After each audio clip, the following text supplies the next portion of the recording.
تو کیا خیال ہے، نکالیں گے کہ نہیں نکالیں گے؟ اور پھر زکات نکالنے کے بعد جس کو دے رہے ہیں اس کا بھی خاص خیال رکھیں، لینے والا بھی اہل ہو، لینے والا بھی اہل ہو، غیر اہل کو زکات نہیں دے دینا۔ اس لیے میں کہا کرتا ہوں علماء سے پوچھ کر پوری زکات نکالو، اندازے اور اٹکل پر نہ نکالو۔ بہت سارے لوگ بس اندازے اور اٹکل پر نکال دیتے ہیں، یہ میرا اتنا مال ہے، اتنا ہوا، چل اتنا نکال دیا، بس یہ زکات ادا نہیں ہوتی آپ لوگوں کی۔ پورا مال کا حساب کر کے پوری زکات نکالا کرو۔ وسلم بني الإسلام على خمس شهادة أن لا إله إلا الله وشهادة أن محمدا رسول الله إقام الصلاة وإيتاء الزكاة وصوم رمضان وحج البيت من استطاع إليه سبيلا أو كما قال عليه الصلاة والسلام صدق الله العلي العظيم وبلغنا رسوله النبي الكريم ونحن على ذلك لمن الشاهدين والشاكرين والحمد لله رب العالمين.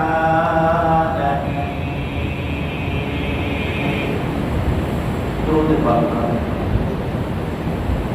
اللهم صل على محمد في أول كلامنا اللهم صل على محمد في أوسط كلامنا اللهم صل على محمد في آخر كلامنا رب اشرح لي صدري ويسر لي أمري واحلل عقدة من لساني يفقهوا قولي اللهم انفعني بما علمتني وعلمني ما ينفعني وزدني علما.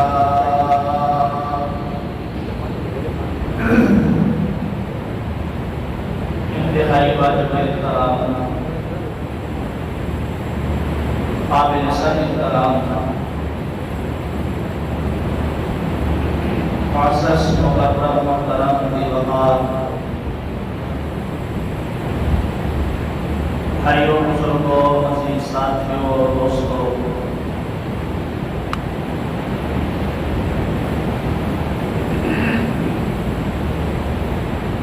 آج کے اس مختصر سے وقت میں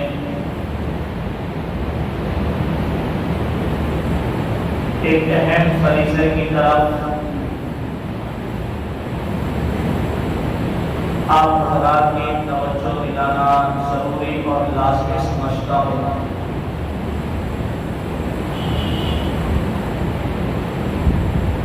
یہ جمعہ شعبان المعظم کا آخری جمعہ ہے اور انشاءاللہ العزیز اللہ نے زندگی دی تو آنے والا جمعہ رمضان المبارک کا جمعہ ہم دیکھیں گے۔ اس سے قبل اللہ تعالیٰ کے حضور ہم یہ دعا کریں گے کہ اے اللہ تیرا بابرکت پروانہ اور رحمتوں والا مہینہ آ رہا ہے، ہم کمزور ہیں، نالائق ہیں، گناہگار ہیں، سیاہکار ہیں اور خطاکار ہیں۔ اے اللہ آنے والے اس مہینے کی ہمیں قدردانی کرنے کی توفیق عطا فرما۔ رمضان المبارک سے قبل ہمیں اس ماہ مقدس کی تیاری کرنے کی ضرورت ہے. یہ باتیں انشاءاللہ العزیز رمضان کے مسائل اور فضائل اور احکامات کے متعلق اسی مہینے میں آپ حضرات کے سامنے عرض کروں گا. آج کے اس مختصر سے وقت میں اہمیت زکوٰۃ کی طرف توجہ دلانا ضروری اس لیے سمجھ رہا ہوں کہ بہت سارے احباب، بہت سارے مسلمان اپنے مال کی زکوٰۃ شعبان اور رمضان کے مہینے میں نکالتے ہیں.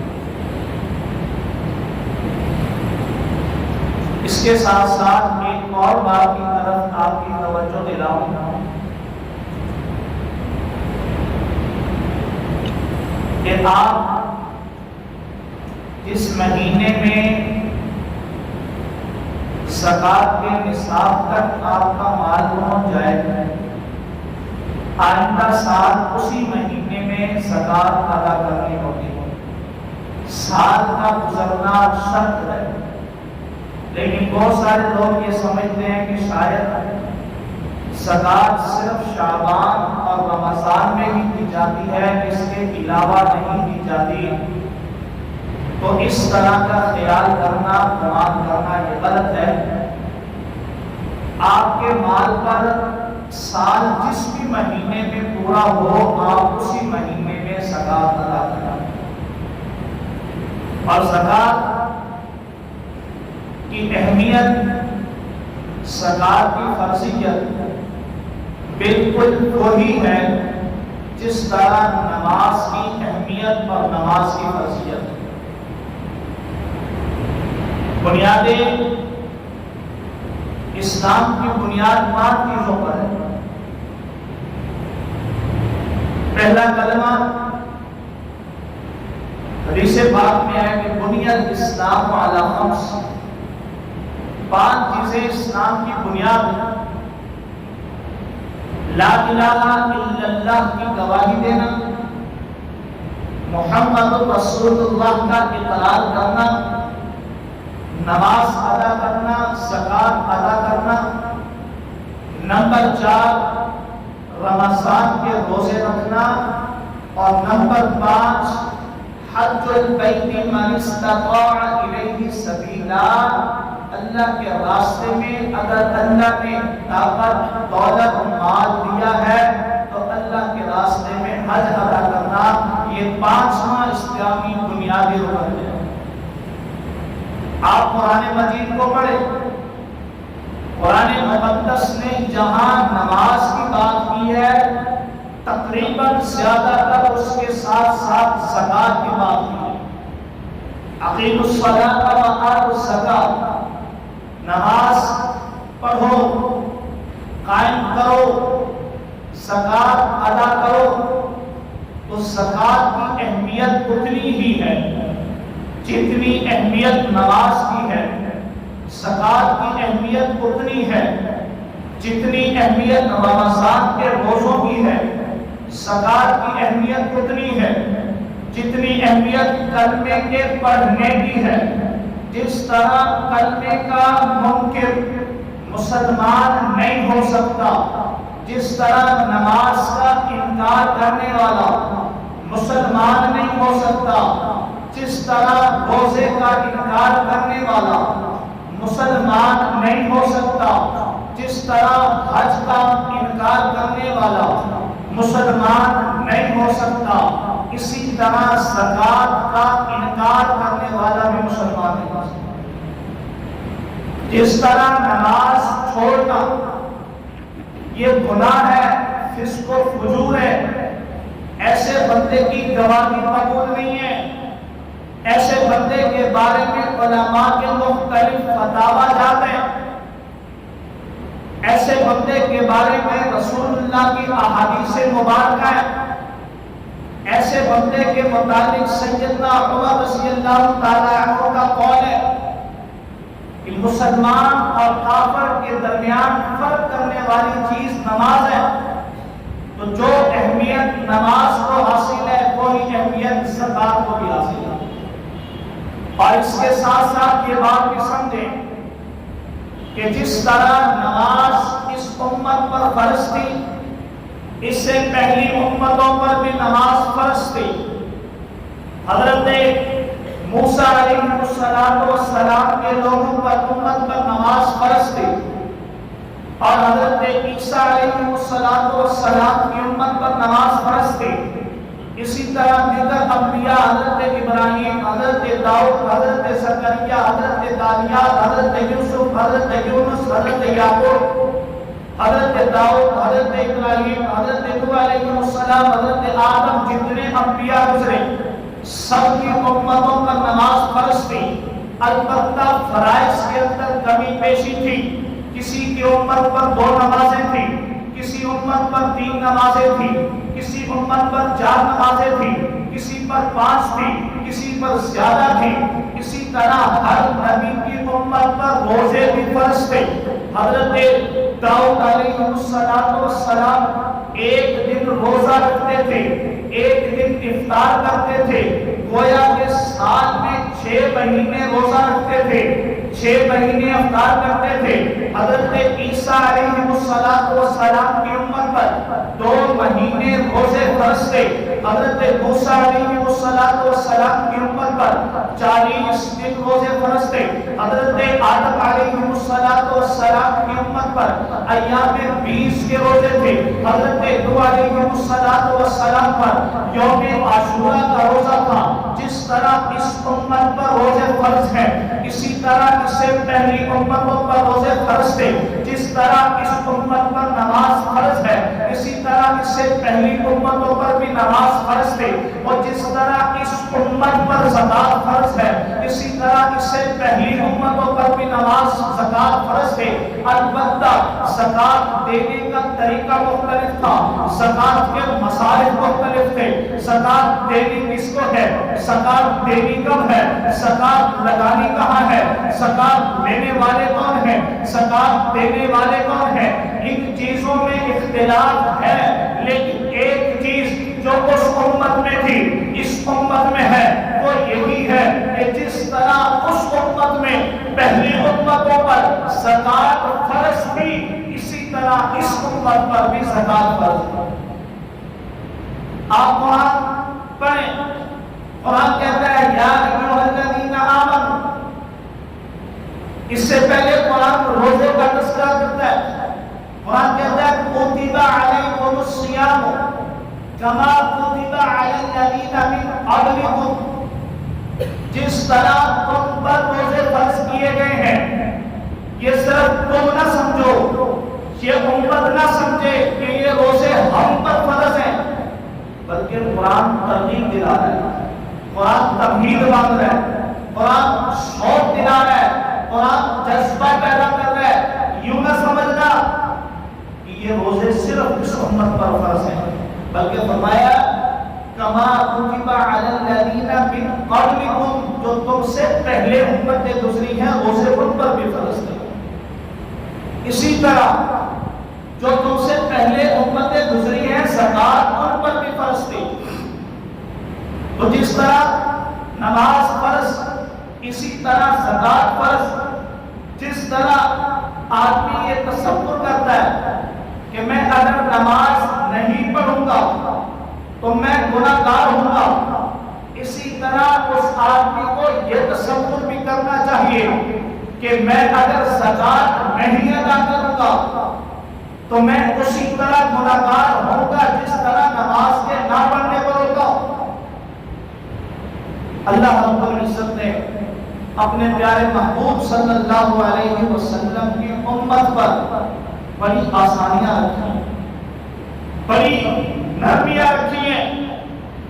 آپ دیکھیں کہ پہلی امتیں جب زکات ادا کرتی تھی، جب قربانی ادا کرتی تھی، تو وہ اپنا زکات والا قربانی والا مال جمع کر کے ایک پہاڑ کی چوٹی پر رکھ دیا کرتے تھے. اللہ کی طرف سے آگ آتی تھی، اس مال کو جلاتی تھی. اگر وہ مال جل جائے، آگ آ جائے تو یہ قبولیت کی نشانی ہوتی تھی کہ اس کا مال اللہ کے بارگاہ میں قبول ہو گیا. اگر وہ آگ نہیں آتی اور مال نہیں جلتا تو اللہ اس کے مال کو قبول نہیں فرماتا تھا، اور پھر دوسرے لوگ اس بندے کو طعن و تشویح کا نشانہ بناتے تھے. حرام کا مال تھا اس لیے قبول نہیں ہوا، چوری کا مال تھا اس لیے قبول نہیں ہوا، ڈکیتی کا مال تھا اس لیے قبول نہیں ہوا، یتیم کا مال تھا اس لیے قبول نہیں ہوا، ناحق طریقے سے کما کر لایا تھا اس لیے قبول نہیں ہوا. لیکن اللہ نے اس امت پر اتنا کرم کر دیا، اللہ نے ضابطے بدل دیے، اللہ نے اصول بدل دیے، اللہ نے قانون بدل دیے. دینے والے کو بھی پتہ نہیں ہے کہ میرا قبول ہوا یا نہیں ہوا، خود دینے والے کو پتہ نہیں ہے تو دوسرے بندے کو کیسے پتہ چلے گا. اس امت کے لیے قانون یہ بن گیا، اخلاص اور اللہ کی رضا کے لیے دینا تیرا کام ہے، تیرے مال کو قبول کرنا میرے اللہ کا کام ہے. اور لینے والا کوئی آگ نہیں جلائے گی، کوئی پرندے نہیں کھائیں گے، بلکہ تیرے ہی مسلمان بھائی جو کمزور ہیں، جن کے پاس مال نہیں ہے، جو خود صاحب نصاب نہیں ہے، جو مالیت کا جو مال کا کمزور مالیت کا شکار ہیں، تو انہیں دے گا، وہ تیرا مال کھائیں گے. تو اللہ نے اس امت پر اتنا کرم اور رحم والا معاملہ فرمایا ہے کہ ہم زکات دیں یا ہم قربانی دیں یا اللہ کے راستے میں مال خرچ کریں تو ہمیں لوگوں کی باتیں نہیں سننا پڑیں گی، ہمیں لوگوں کے تانے نہیں سننا پڑیں گے. یہ میں زکات کی اہمیت کی بات کر رہا تھا. آپ زکات کی اہمیت کا اندازہ اس سے لگائیے کہ حضرت سیدنا ابو بکر صدیق رضی اللہ تعالی عنہ کا دور خلافت شروع ہوا. رسول اللہ صلی اللہ علیہ وسلم کے جانے کے بعد حضرت ابو بکر مسند خلافت پر آئے. حضرت ابو بکر خلیفہ اول منتخب ہو کر کے مسند خلافت پر ترجمان ہوئے تو پیارے پیغمبر صلی اللہ علیہ وسلم کی جدائی کا جو دکھ تھا وہ صحابہ کرام کے دلوں میں گھر کر چکا تھا.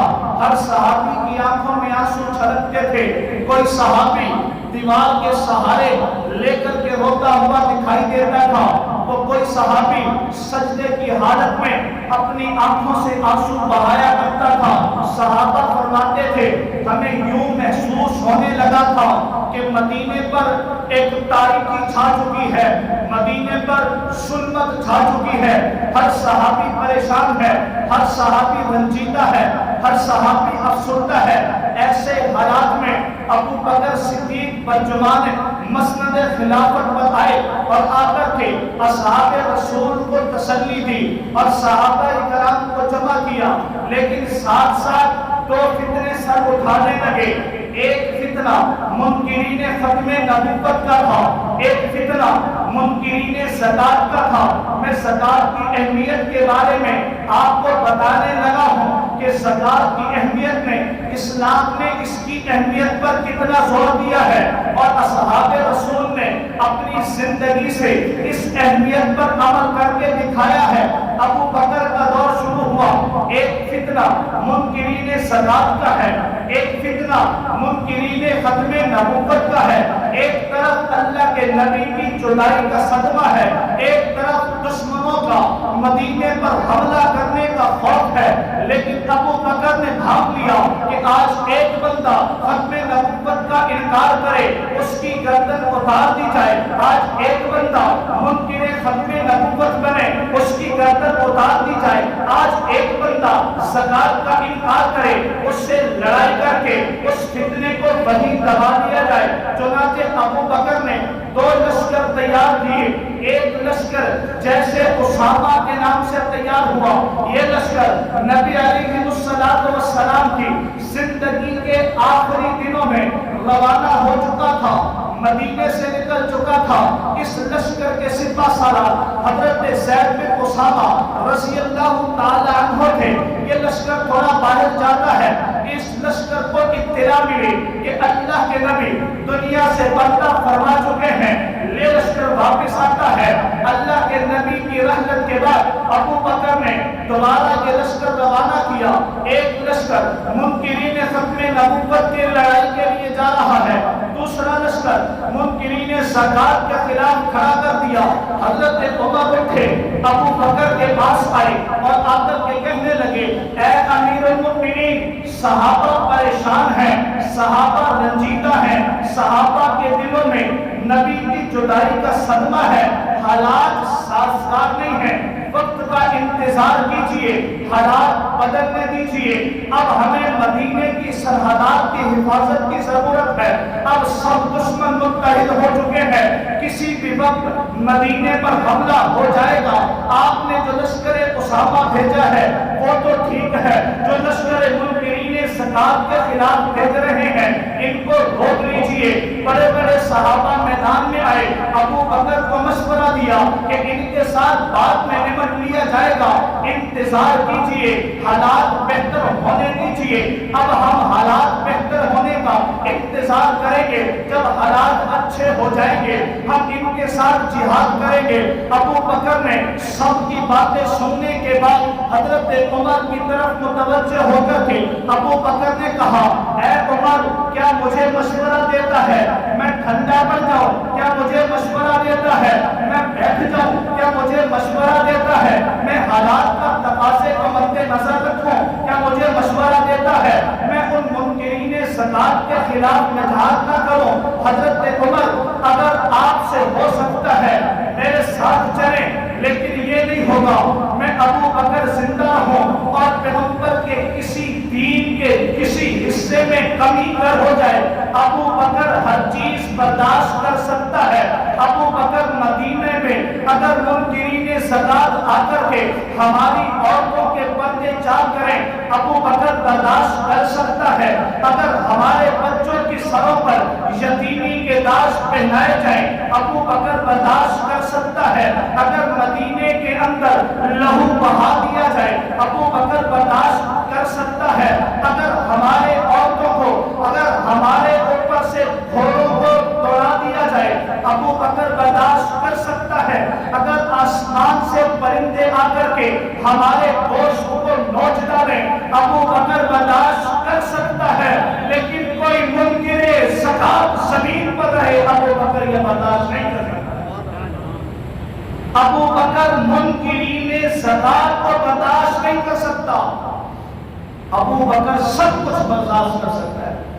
چنانچہ حضرت ابو بکر نے پہلی اسلام کے اندر پہلی جنگ جو منکرین زکات اور منکرین ختم نبوت کے خلاف جہاد کیا گیا، ابو بکر کے دور میں ہوا۔ اور حضرت ابو بکر نے کہا، آج ایک قبیلے والے انکار کر رہے ہیں، کل کو کچھ لوگ جمع ہو جائیں گے، یہ فتنہ بڑھتا چلا جائے گا، جتنا جلدی ہو سکے اس کو دبایا جائے۔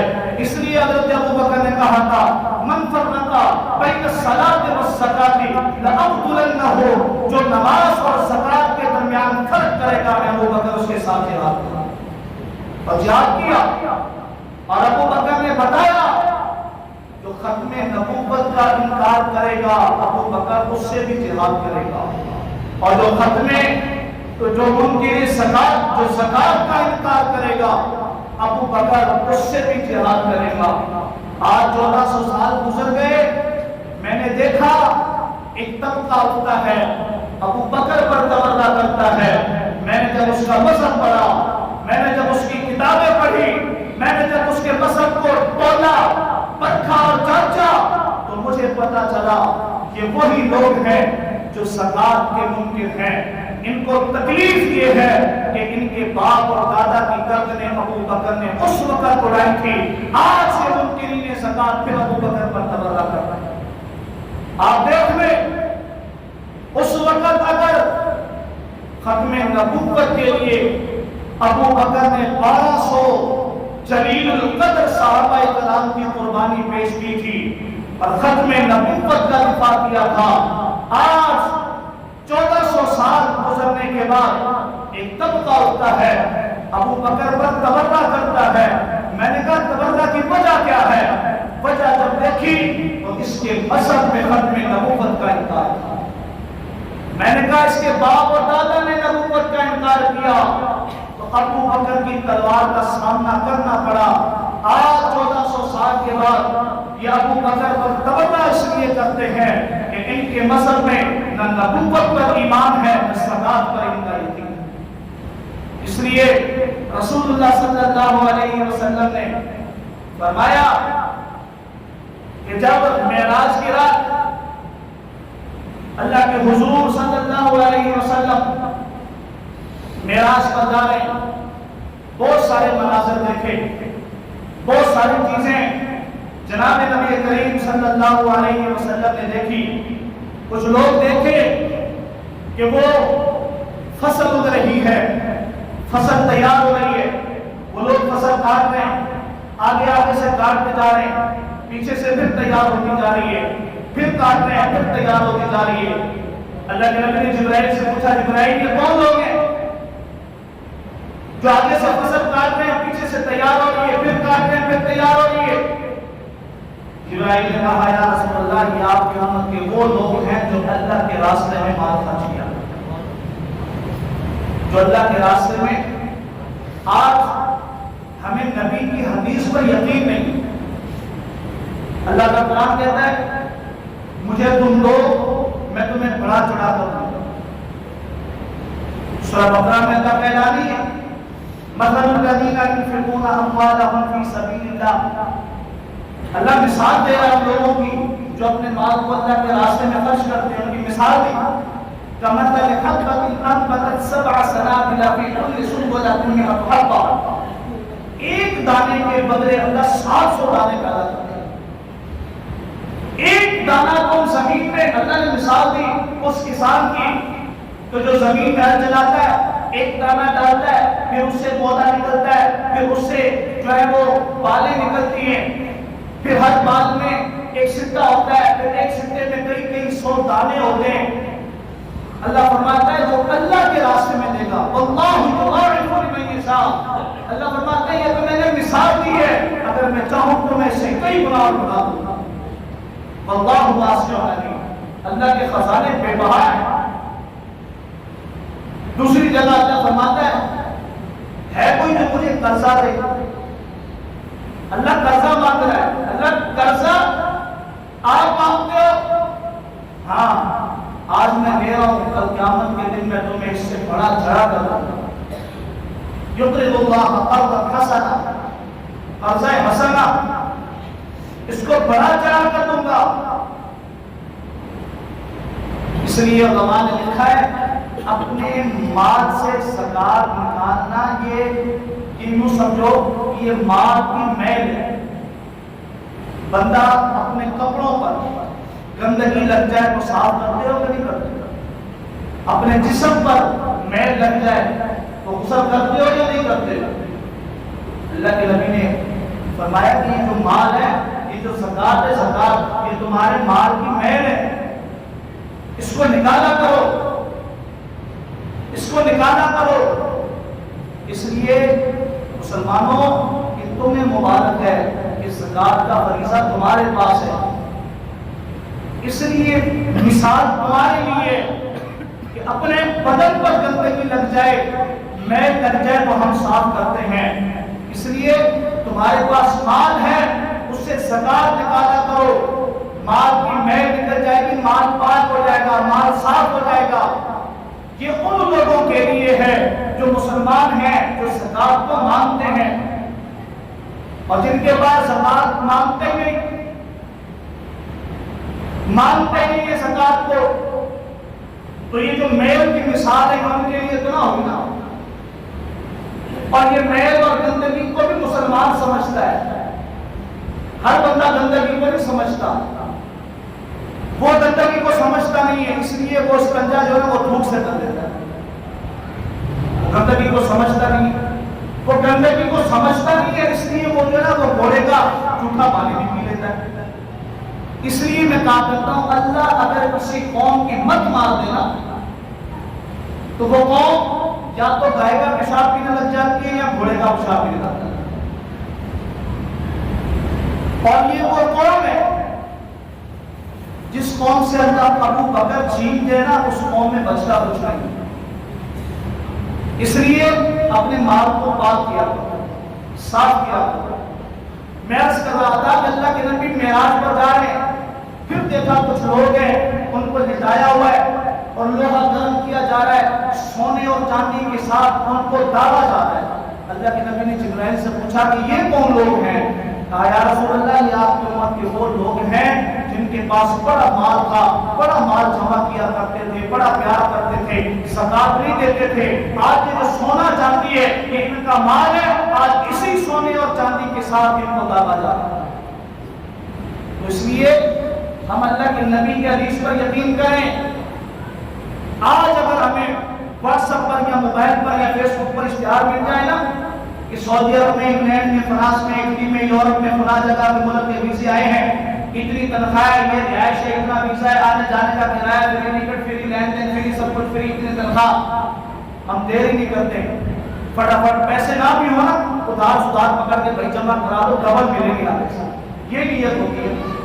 آج ہم اخبار پر اور فیس بک پر واٹس ایپ پر اعتماد کر رہے ہیں، اللہ کے نبی کی حدیث پر آج مسلمان اعتماد نہیں کر رہے۔ آج ڈاکٹر ہمیں بولتے کہ بھائی کمزور ہے، ایک کام کیا کر ہر 3 مہینے کے بعد خون دیا کر، خون دینے سے نیا خون پیدا ہوگا، یہ خون نکلے گا، قوت آئے گی، جسم میں بہتری آئے گی، جان میں تندرستی آئے گی۔ تو ہم ڈاکٹر کی بات پر اعتماد کرتے ہیں، بلند جو ہے نا وہ بینک کے اندر چلے جاتے ہیں اور خون دے کر آتے ہیں، اس لیے کہ یار یہ خون نکلے گا تو تازہ بنے گا، اچھا بنے گا، فریش بنے گا، میری صحت کے اندر جو ہے وہ خوشی آئے گی اور میں تندرست ہو جاؤں گا۔ آج ڈاکٹر کی بات پر اتنا اعتماد ہے کہ اپنے جسم کا خون بہا دیتے ہیں، لیکن اللہ کے قرآن پر، رسول اللہ کے فرمان پر ہمیں اتنا بھی اعتماد نہیں ہے کہ 40 روپے میں سے 1 روپیہ اللہ کے نام پر زکات نکال دیں۔ اتنے گرنے ہم مسلمان یارو، آپ دنیا کے دوسرے مذاہب کو سچ کریں، قادیانیت ہو، شیعت ہو، یہودیت ہو، نصرانیت ہو، آپ ان کے مذہب کو دیکھیں، ان کے مذہب میں ہے کہ اپنے مال کا 10واں حصہ جمع کرانا ہے خزانے کے اندر۔ ان کا ہر بندہ 10 روپے کمانے کے بعد 1 روپیہ جمع کراتا ہے، 9 روپے اپنے جیب میں رکھتا ہے۔ لیکن اللہ نے تمہیں 40 روپے کمانے کے بعد 1 روپے لینے کا مطالبہ کیا، تمہیں برا نہیں کر۔ تو بھائی یہ نہ سمجھنا کہ میں تمہیں زکات کا کہہ رہا ہوں، شاید میں تمہیں ابھی آخر میں چندے کا اعلان کروں گا، میرا ایسا کوئی ارادہ نہیں ہے، محض میں آپ کو ایک فرض کی طرف توجہ دلا رہا ہوں کہ یہ زکات اتنی اہمیت کی حامل ہے جتنی اہمیت کی حامل نماز ہے، جتنی اہمیت کی حامل نماز ہے۔ تو اس لیے اپنی زکات نکالیں اپنے مال میں سے، اور آنے والا مہینہ بابرکت مہینہ ہے۔ اللہ کے حضور صلی اللہ علیہ وسلم کی زندگی یہ ہوا کرتی تھی، طریقہ یہ ہوا کرتا تھا کہ آپ علیہ الصلوۃ والسلام اس مہینے میں انتہائی